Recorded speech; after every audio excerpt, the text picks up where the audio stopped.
This hotel is truly exceptional, and your service has been outstanding. Thank you so much, sir. It's our pleasure to have you. The words came fast, sharp, demanding. The millionaire's Mandarin filled the hotel lobby like a storm. The manager's smile faded. He didn't understand a single word. Guests began to whisper. The air grew heavy. And then, the quiet maid, polishing silver in the corner, spoke up. In flawless Chinese, this was no ordinary hotel. It was the crown jewel of the city. Politicians stayed here. Movie stars stayed here. Everything had to be perfect. The manager, Mr. Daniels, was known for running the place like a ship captain. Every staff member was drilled in etiquette, posture, and appearance. If you worked here, you were part of a well-oiled machine. And that afternoon, the machine was humming along. Room service trays glided past. The front desk phones rang politely. A faint scent of roses floated in the air. No one knew a storm was about to hit. The black sedan rolled up to the entrance. Its windows tinted, its paintwork spotless. Out stepped a man in his 50s. Sharp suit, gold cufflinks, polished shoes. He was Chun Wei, a businessman from Shanghai. In the corporate world, his name carried weight. One phone call from him could change the fate of a company. Mr. Daniels, sensing the importance of this guest, hurried forward. Manager, smiling. Welcome to the Grand Imperial, sir. But Chun Wei didn't smile back. He looked directly at the manager and began to speak. Fast. In Mandarin, Mr. Daniels froze. He tried to catch a word.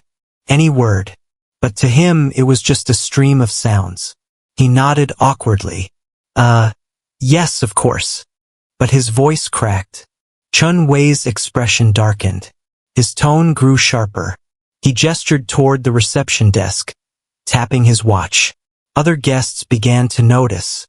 A couple at the bar turned their heads. A bellboy stopped mid-step, unsure whether to leave or help. The pressure was crushing. And then, a quiet voice spoke from the corner. It was Maria, the maid. She was young, from Ghana. Her job was simple.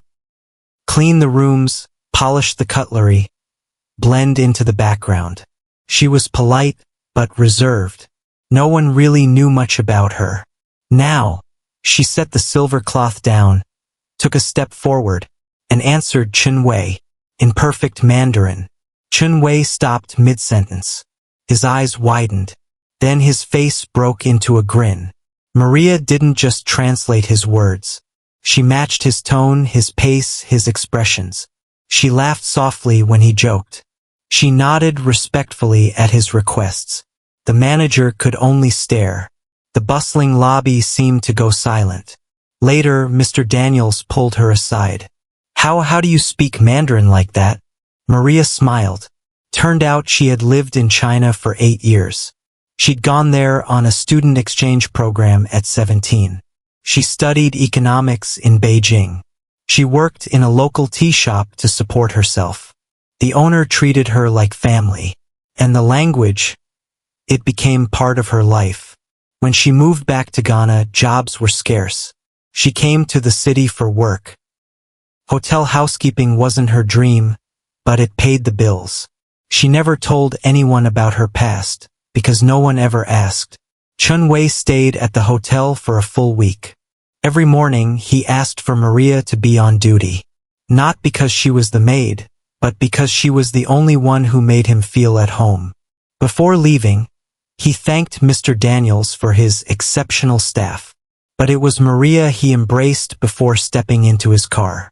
The manager watched her walk back to work, a quiet pride in her step. That day, he learned something valuable. It's not the uniform that defines someone. It's the story they carry inside. Sometimes, the most extraordinary people are the ones we overlook. So next time you meet someone quiet, ask them about their story. You might be surprised at the language they speak.